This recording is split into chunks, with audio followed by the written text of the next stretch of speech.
ng isang anak papunta sa kanyang OFW mother. Ma, kumusta ka na? Pasensya ka na, medyo nahuli itong regalo ko sa iyo para sa Mother's Day. Siguro, tapos na ang Mother's Day pag nakita mo ito. Wala ka naman kasing oras mag-computer para mag-Skype tayo. Busy ka sa pagtatrabaho para may maibigay sa akin at sa aking mga kapatid. Kanina paggising ko, alam ko Mother's Day na.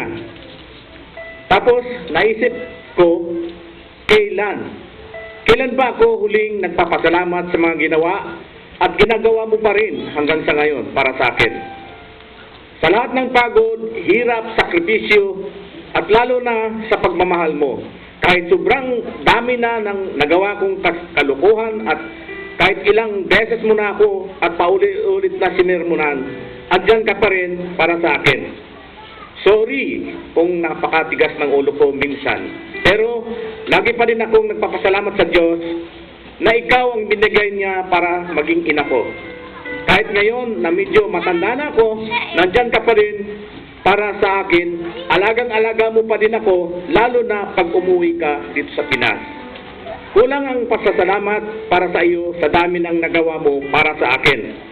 Promise ko sa iyo, kahit anong mangyari sa atin, nandito lang ako lagi para sa iyo. Siyempre, kasi I have the best mom in the world. Di natin masasabi yung mangyayari, pero kung sakaling mawala ako at payagan ng Panginoon na muling mabuhay, sana ikaw pa din ang kanyang ibibigay na nanay ko. Mama, maraming pong salamat. Brothers and sisters, tayo po'y tumayo para sa ating mainit na pagbati sa mga nanay at bawat kapatiran.